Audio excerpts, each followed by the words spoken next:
Lucky you. 36 best Turned holes in into golf. Alternate Shots podcast, Barney's Army. where we talk about golf, Sandy. poker, James Bond. horse racing, Double. classic movies. Zenyatta. We have no script. Down the stretch they And come. we are glad you joined us. Frankly, my dear, I don't give a damn.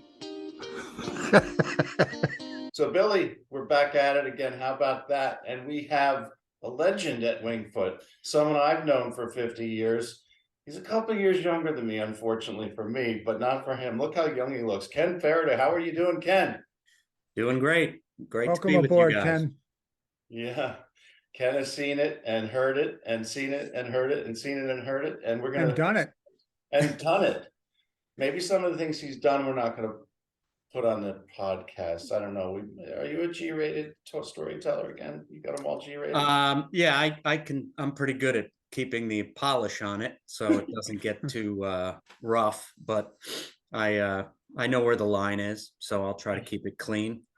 Yeah, we don't use curse words unless they're absolutely perfect for the sentence, right, Billy? What I have to say would be censored, so let's move on. You've been here, like some of us have been here for over 50 years, third generation. Do you remember early on your days at Wingfoot? You know, you were a youngster. What do you remember as a young guy 50 years ago at Wingfoot? I remember it well. You know, I remember that better than things I did last week. I mean, I can remember vividly. It started the journey to Wingfoot. I lived in Yonkers, and the Mitchells lived in the Bronxville, Tuckahoe area, and we used to carpool with them up to Wingfoot. So my mom would drop us off, and June or Mark's mom would drive us up there, and it was either it was my brother Eugene, myself, Mark, and sometimes Jimmy. But Jimmy was older. Jimmy wasn't always in the car with us, but we would always be telling stories and you know, talking about the day ahead. It was either caddying. Usually it was caddying in the morning and playing in the afternoon. We had an endless amount of energy, and that was part of the magic of Wingfoot. Is it was timeless. You just from dawn to dusk, you just had a great experience as a kid. It's probably my fondest memories are Wingfoot, you know, across the board. I mean, everything we did up there, and the things you'd come across just from being there, and you know, whether it was the caddy master or the experience of being out there with some of the Wingfoot characters. And then in the afternoon, you know, we'd head out and play ourselves. In between, we'd mix in a Mitch burger over at the pool snack bar. Maybe a little wiffle ball, maybe a little hoop, but we always had fun. The Mitch burger is interesting, Billy, but I want to come back to one thing. So we've had two great legends on already. Birdman, John D'Andrea, and Bobby Collins. They both had kind of backgrounds like you, but they weren't members. So how did you balance the member? You were a caddy. You were caddying for, you know, during the day, and then later on you're a member, you know, you're a kid, the son of a member, and going out and play. How did that balance with the caddy master and with your fellow caddies? How did you make that work out? I would say ignorance is bliss. I didn't really know the difference between me and the guy sitting next to me, whether he was a member, he wasn't a member. You know, we would just have fun in the caddy yard and wait for, you know, Gene's raspy voice, "Hey, Ferriter," you know, and then you jumped, you know, a mile high as soon as your name came up, and hustled to the bag. But we just it wasn't really even like that. I remember John Burleson. Remember John Burleson? He was like he and Richie Baker were the two big caddy heroes at that time, along with Birdman and obviously the Collinses. But those were the big names in the caddy yard, and well, we sort of looked up to those guys. Because, you know, when we were caddying, when it flipped and we were playing in the afternoon, or we were over at the putting green, you know, then it was, we were sort of in our own world with the members, but it never really crossed our mind. We just had a great time with whoever was there. Yeah, there's more time back then for the caddies to be able to play on Mondays, at least, right? It was much looser back then. Absolutely. Monday was caddy day. We even would go out and play with the caddies on Monday. We didn't take a day off. So we had a great time doing that. Actually, there was something really cool about Mondays because we'd always grab lunch at Frosty's or Walter's or something down the street, which was unique to us. We were so used to the snack bar. We were probably a little spoiled back then because we had so many options. But we'd make it a day, and it was just a different kind of day. Mondays were different. Before I ask you about how you got to be a good golfer, tell us a little bit about the guy in the bag shop, legendary Mo Della Porta. We've had a couple of people tell us, but you have to have some opinions of Mo and some interactions with him. Yeah, we always, Mo was always the guy that we were into refinishing golf clubs. I remember I used to have sleepovers at the Queelies all the time, and Paul and I would be down in his basement refinishing golf clubs. So we'd always sort of talk a little bit about that with Mo, like Mo, and we'd sort of, he was hard to understand sometimes because he'd talk very quickly, but he was dropping wisdom in our ears and we didn't even know it. We would talk to him a lot. Sometimes we'd make fun of him because he was, he'd talk so strangely, his tone was different, but because he'd get riled up very quickly. But sometimes you go in there, you get called out for, you go in the bag room to get your loop, and Mo would get frazzled very easily too. He would sometimes he had short amount of patience, I remember, and his voice would get a little higher pitched if he couldn't find a bag, or if you couldn't give him the correct pronunciation of a name. There was always a little confusion there, but it sort of added to the flavor of Wingfoot. Mo was just a character through and through. Obviously, he's a legend. Yeah, and he worked for Claude Harmon, who you met early on too, right? Yeah, I was telling you off the air here. Claude gave me a lesson when I was a kid. It was one of my first lessons. And I didn't realize, the magnitude of what was happening there till now. But I do remember him being sort of an authoritarian figure. You didn't want to really step over the line with him. You sort of were well behaved during the lesson. I wish I could remember some of the things he taught me, but something worked out. I do know that he had great assistant pros around. Lex Alexander is the one that I will say probably had more of an impact on my early learning of the game. And at the time, I think Kelly Mosier was there, Chris Clark, and later on, Dave Glens and Bobby Hines. They all contributed in different ways to, helping me learn the game. And when you look at how great those teachers are and where they went from Wingfoot, it's incredible how much talent we had in one place. What's your favorite hole at Wingfoot? 15 West. That would be the easy answer. But actually, it was 15 West was always my favorite hole on the West course. Obviously, prior to even buying the house, but 13 East is definitely my favorite hole on the East course. It's just an awesome hole in every way. Can really, you can go from birdie to double in 2 seconds. And the West always just 15 West always just fit my eye. I just thought it was such a cool hole in terms of how you had to play the hole, and the pin position always played a huge role. And I've always loved that hole, but it's hard to even pick one out on each course. I think the beauty and the strength of Wingfoot is the consistency across all 18. And that's what makes it so great. That's awesome. I agree. I love 15. You love I love the green. Yeah, hopefully I'll figure out how to master it, being in closer proximity to it. So that's I'm hoping I can hone the short game there, as long as Rabideau doesn't see me out there hitting a few putts late at night. You might run into him. I'll have my antennas up for sure. That's your view right there, isn't it?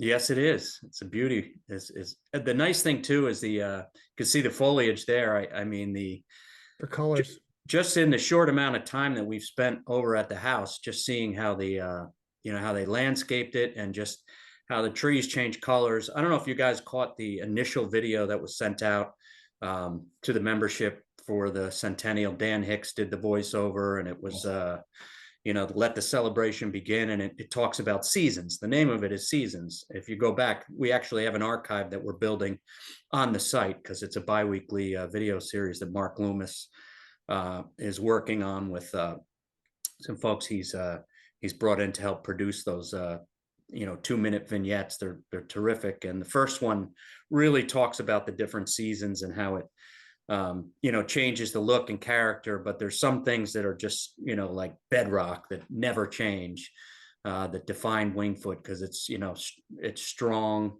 all the way through any season. It kind of carries its own weight. Yeah, I think that tree, that time of year, kind of like what, fall, end of September, it kind of fires up, right?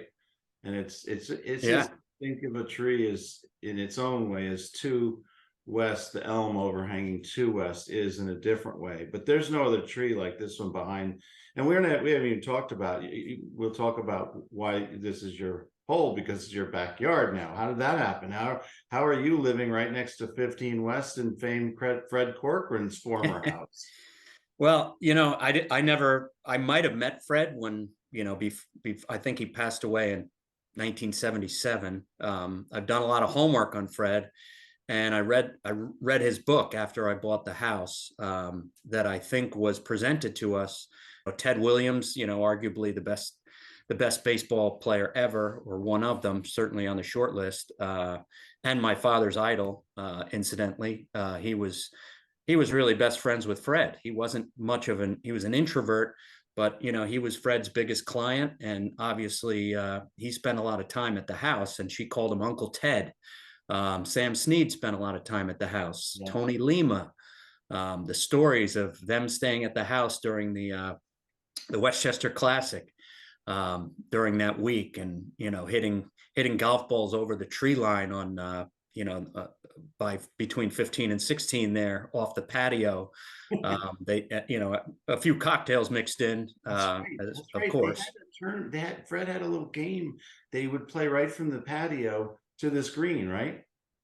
Yeah, they did that, but they also veered off a little bit when they wanted to try to get a little more creative as the cocktails continued to flow. But obviously everybody now probably has heard of Club 15. That's what it was known as. I'm going to probably do something in the basement and pay homage to to that moniker in some way. But it seemed like that was really a place to be.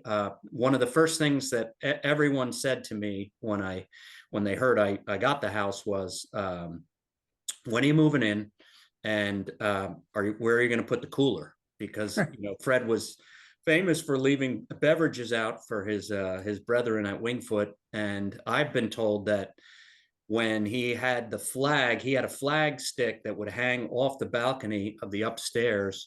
And when the Corcorans were home, they would unfurl the flag. That meant you're free to come in and help yourself. So you're thinking it's going to be such a long ramp to get to the centennial year. Most everything has really come together in the last year, so it was sort of a hurry up and wait. But we assembled a great committee, with guys who had been around, and members who had been around the club for a long time. And we came up with so many different ideas, and some stuck, and some some just sort of came together near the end, and others went away. So when we flushed it all out, part of me is so excited to be in this role, because Wingfoot means so much to me and my family, and generations, and always want to do the right thing by Wingfoot. But it's daunting in a way, because you want to make sure you don't want to overdo it and make it turn into a circus, but you don't want to underdo it either, and you want to give Wingfoot its due and make sure that we're creating the appropriately balanced celebration to make sure the members all can enjoy it. And I think that's, at the end of the day, the most important thing, is that the membership can celebrate just what we have here, because it's special, and it's, it goes way beyond just the golf courses. The membership itself is, I don't know of another place that's anything like it. So, and, it might be a biased opinion, but I'm not the only one to ever say that. Oh, you can see. And you're preaching to the choir. Is create a logo. We came up, Lee Wybransky, who's done a lot of work for the club and really has now become, quite famous worldwide for his US Open posters every year.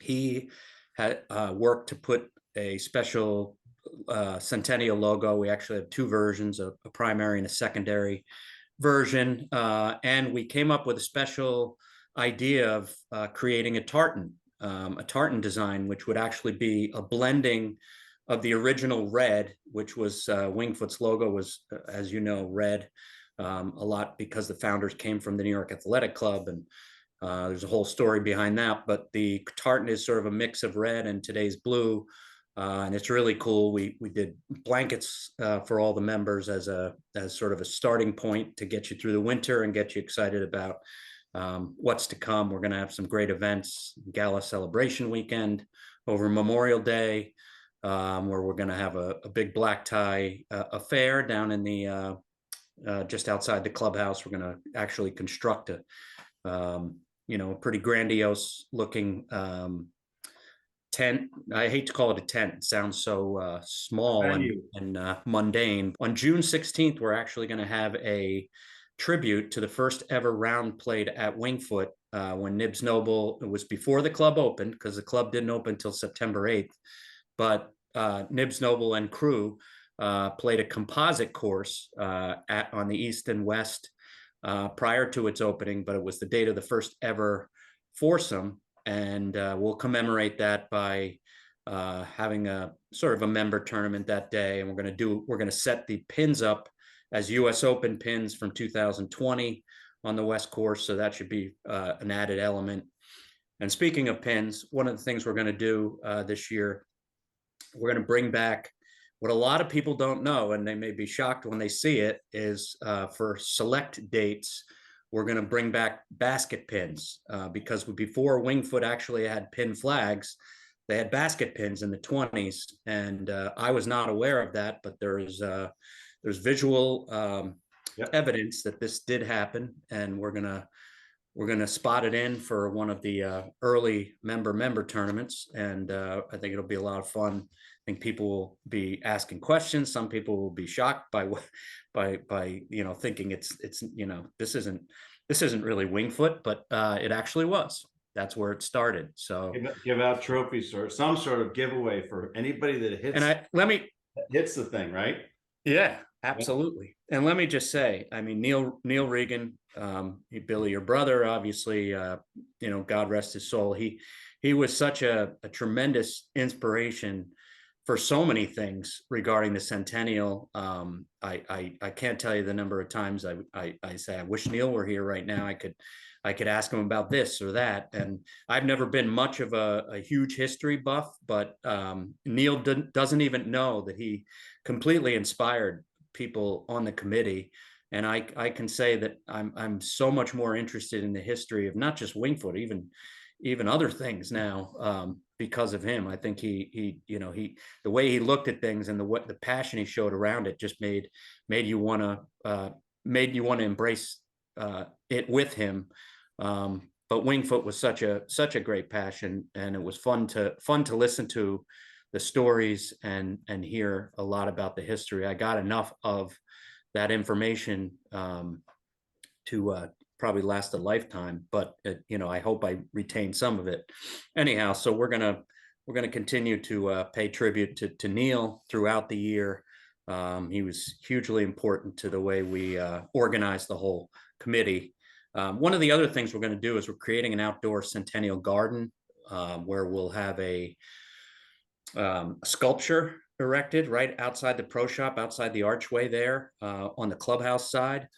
And right in the corner there, we're going to carve out a landscaped sort of a bluestone area that's going to be created with a pedestal and a winged foot that's going to sit atop the pedestal. We thought about so many different options between Tillinghast and Noble, and at the end of the day, there's so many people that have been impactful in Wingfoot's history that we thought, what's the most emblematic of Wingfoot, and it's actually Wingfoot's symbol, our iconic logo, and it's sort of the where it came from, where it started. It'll be a winged foot atop the pedestal. There'll be a little storyboard on one of the plaques beneath it, as well as all of our major winners, which I think sometimes, when guests come up to the club, they don't necessarily always go into the clubhouse, or they might not walk down the hallway where we have all those great displays.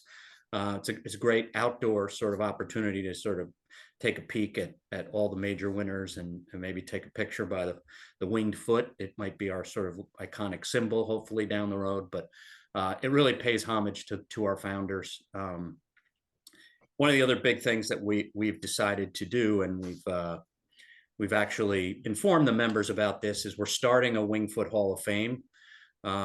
This is something that it just had to happen this year, because it's in a centennial year. You're looking at 100 years of history, and how can we adequately cast the net wide enough to cover all the people that have been so impactful in Wingfoot's history?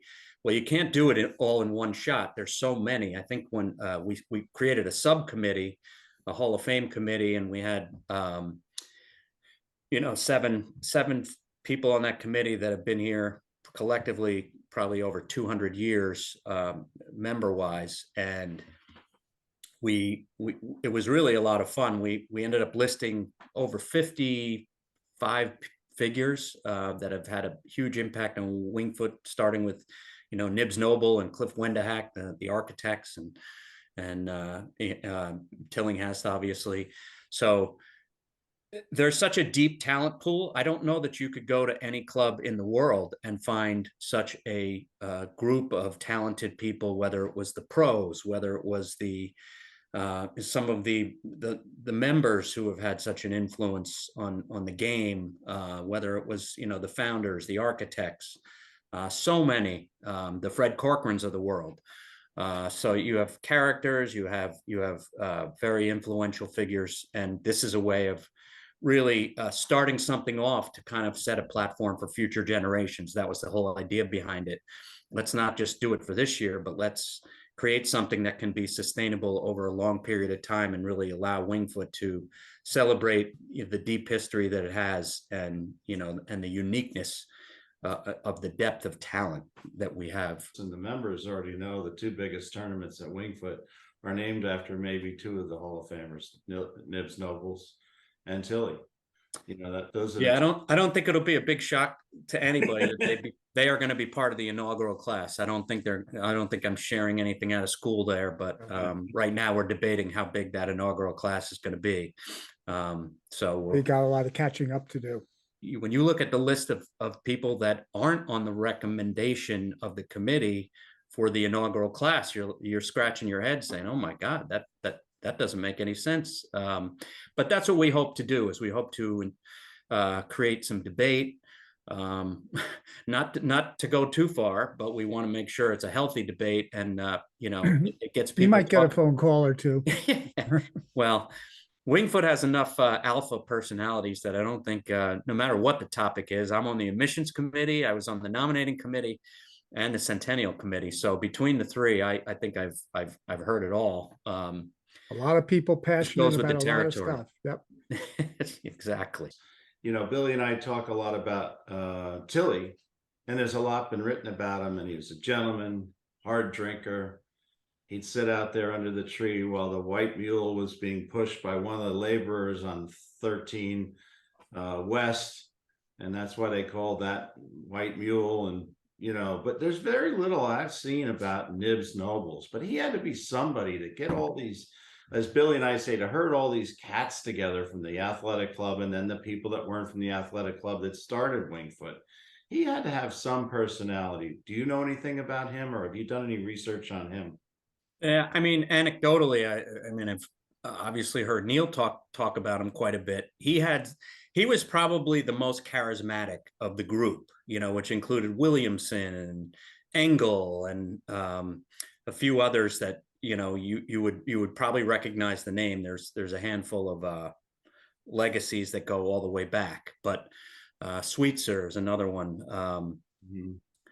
But yeah, he seemed to have the personality, the right balance in terms of he was um, a real guy's guy, and that was sort of like a group of guys that rallied around him. I don't know if you've seen I'm sure you have they have the photo up in the boardroom as well as downstairs of the original founders, and he's sort of front and center. He seemed to really be was successful in business as well as seemed to have that added element to his personality that made him the right guy to be the sort of the lead dog from a group of men.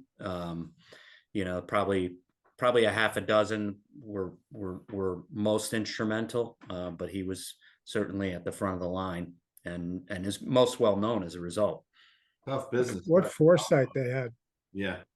Right, Billy? Tough Yeah. business starting a golf club when you didn't have all these advanced tools today back on. There was nobody to copy either. It was, these guys did a great job and they had a lot of foresight.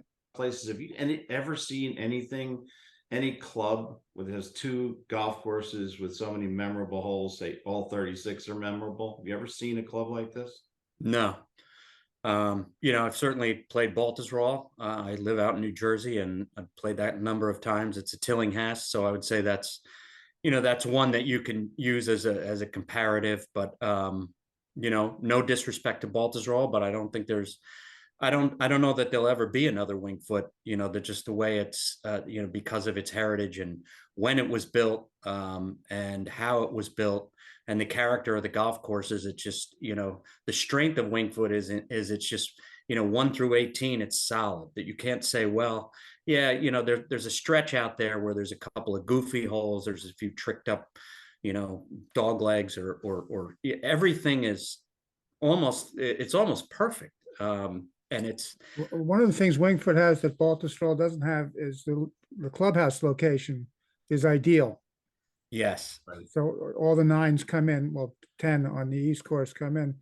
That they weren't able to do that at Baltusrol because of where they had to locate the clubhouse way up on the hill there. So, you're out in the middle of the world somewhere when you finish 9 holes. Let's talk about this wonderful Clifford Wendahack. It's historical, this clubhouse, right? It is. I believe it's Scholastic Tudor is the actual architectural style, and Wendahack was known as a very introverted guy. Was camera shy. Didn't want any notoriety.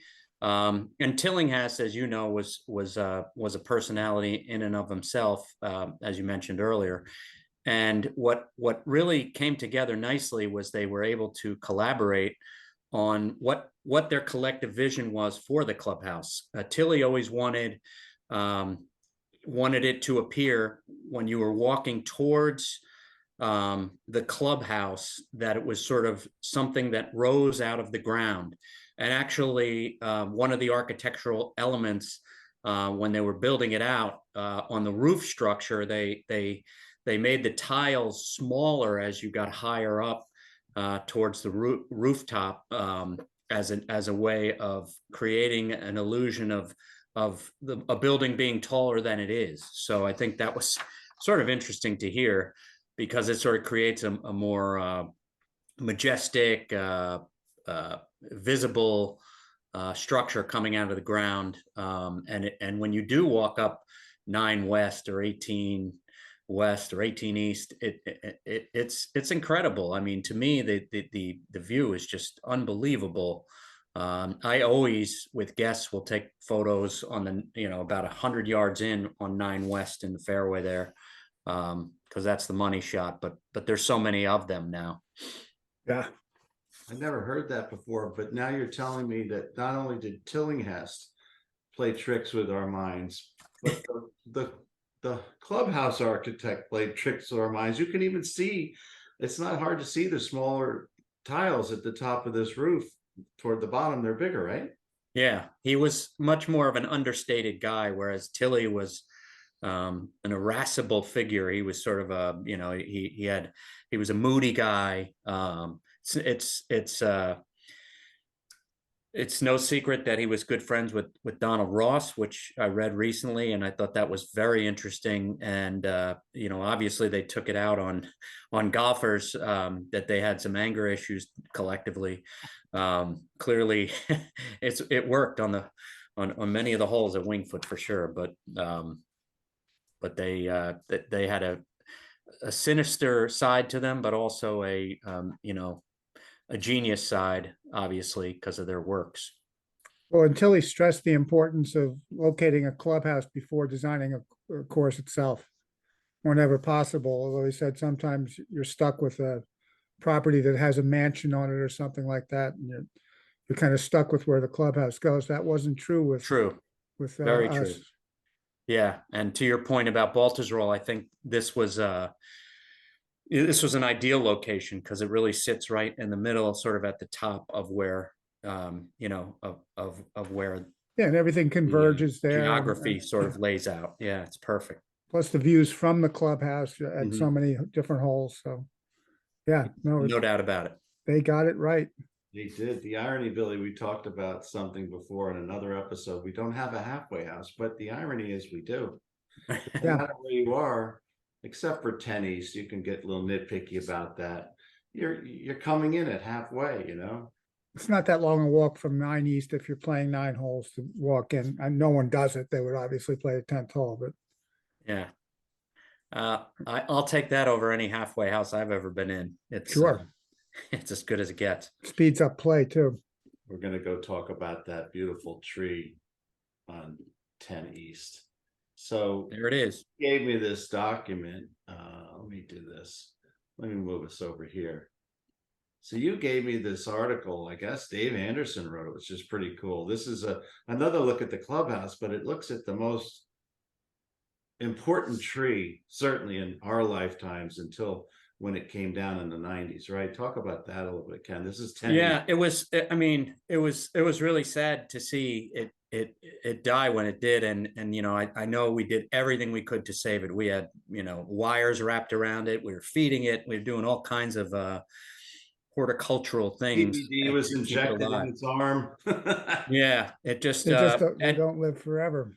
And listen, that tree probably helped as well as hurt an equal amount of times. I think it sort of came out in the wash. Like, how many times did you hit it into that tree where it might have not even been on the green and it ended up on the green? Yeah. And how many times you had one going at the pin and it nipped a branch. But that was just sort of the charm of that hole. And like you said earlier, the elm on 2 is probably the only one that that could ever compare in any way. And ironically, that's my son's favorite hole.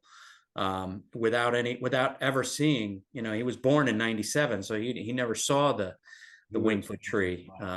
And he hits it long. I'm sure he's driven this green from one of the teams that he's so long. Yeah.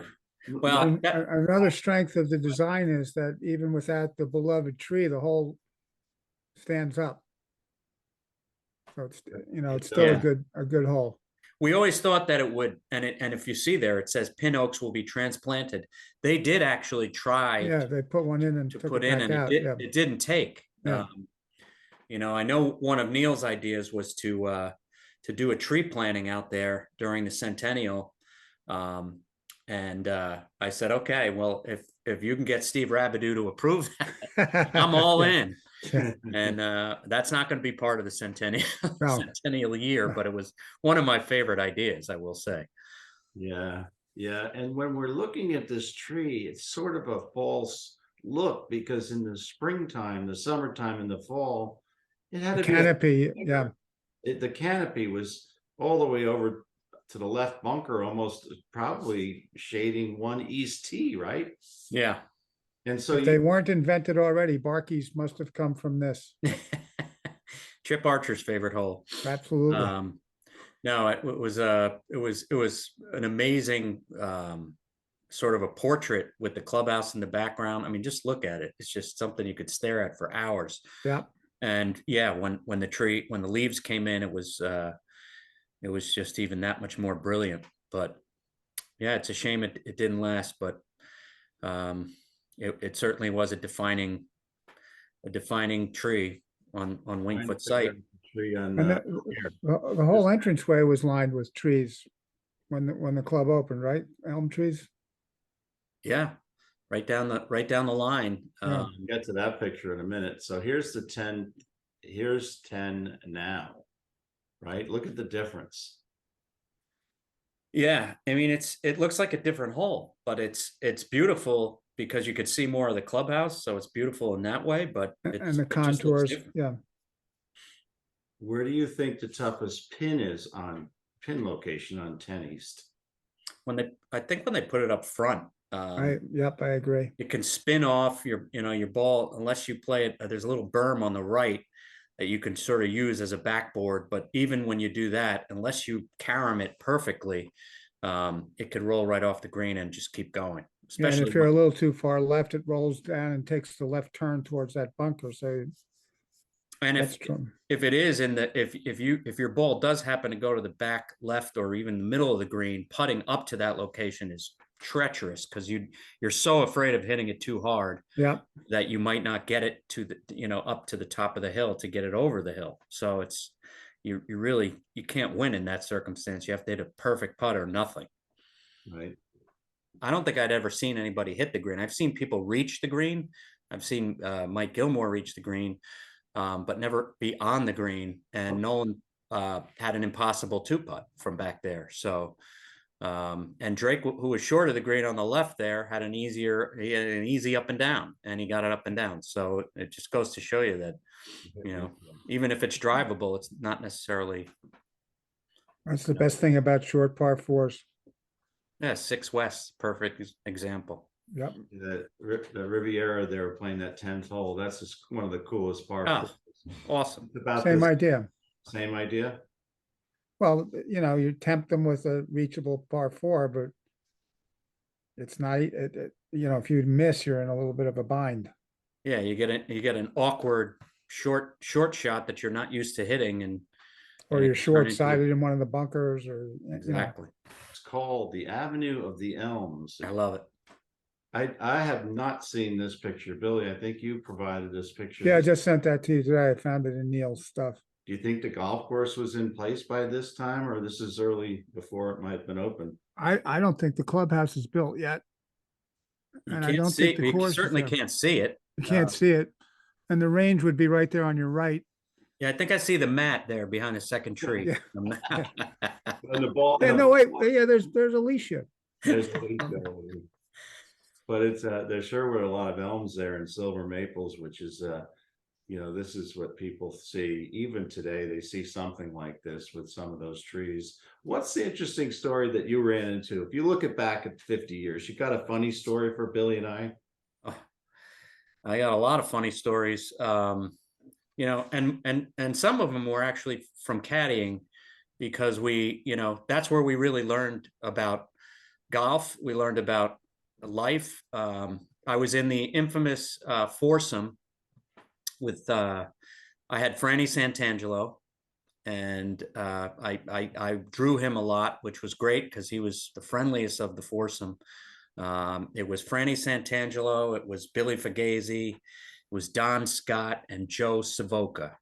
Now, you want to talk about a high stakes game. I don't know what the numbers they were playing for, but there was a certain level of tension in the group, and there were 4 rabbits.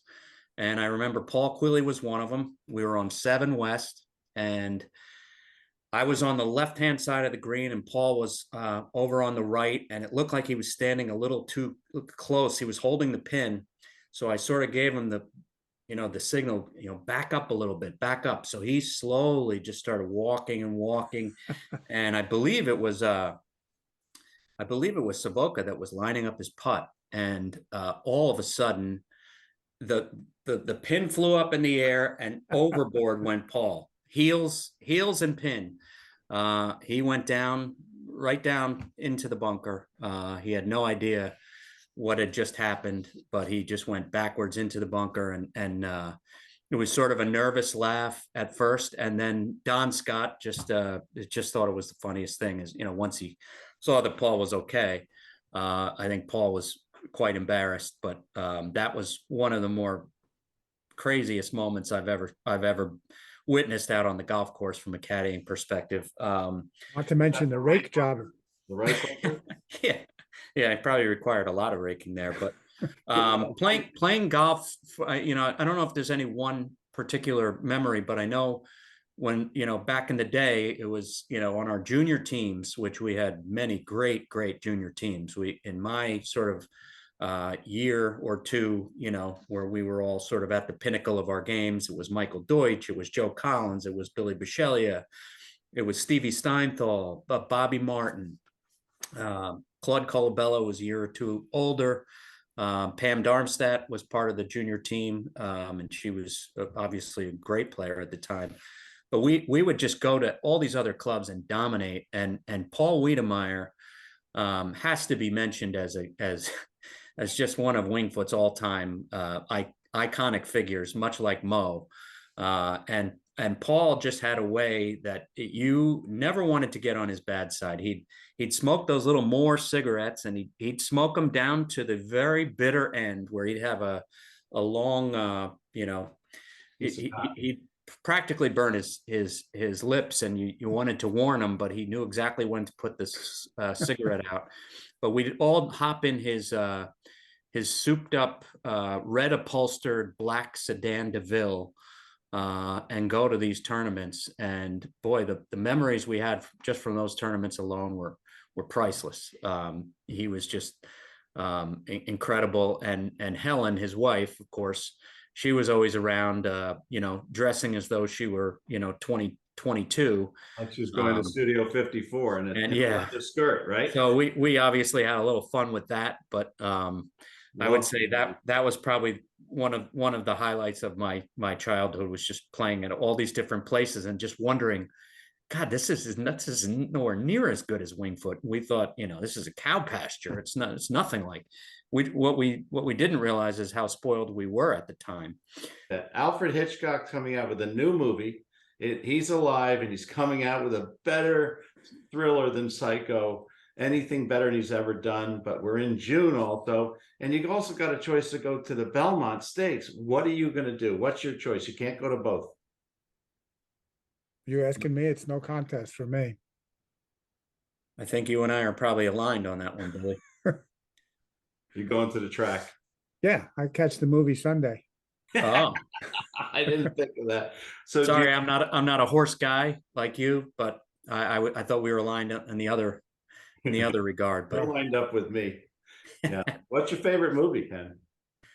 Well, golf wise, it's definitely the greatest game ever played. I love the whole Francis Ouimet story. Just had a great storyline, and obviously I think he was captain of the Walker Cup team at Wingfoot, if I'm not mistaken. He was a gentleman too. Everything I've read about him. Yeah, and he started out obviously as a caddy, and it just, there's so many parallels you can draw there that make him sort of part of Wingfoot. And sports movies in general, like The Natural and Miracle, those were fun sports movies for me, for different reasons. But yeah, greatest game ever played was definitely my favorite golf movie. Well, I agree with that. I like Bagger Vance also, but that was a good one too, for sure. Well, we met, and his caddy was Eddie Lowry. Mm-hmm. And so Eddie Lowry was a pretty big mover and shaker, and he was the guy that was kind of responsible for that, or part of the responsibility of the match. The match. Yeah. We're trying to get Matt Venturi, Ken's son, to one of our episodes. We're going to talk about that, because that was a spontaneous, awesome event out in Cypress Point that happened in a matter of minutes, right? And word of mouth, no cell phones. And we're going to try to get that. But it goes back to Eddie Lowry and Francis Ouimet, which is kind of why we do these things, because the string, we don't have a script, but you can see some of these scripts happening. Yeah, like Wingfoot, right? No doubt. And Wingfoot has enough tentacles out there that there's story after story. You'd never run out. This is great. No, I mean, it's all for the same reason, right? We all love Winged Foot, and that's all that really matters. There's just, there's who said it was, what was the saying? Football. There's saying that there's three things in life, faith, family, and football. And in our case, it's probably Wingfoot, family, and faith. Yeah. You can pick the order any way you want, but Depends on who's in the room with you. yeah, exactly. Thanks for joining us Casper. today. Billy We Harmon, really appreciate your Double feedback. Indemnity, And please Arky, subscribe to the Two show Router, and hit the Claude bell Harmon. icon so you get notified Movie of Classics, new episodes. Mark Gable, Hit them Odd hard Job, and hit them off. Best 36 Holes.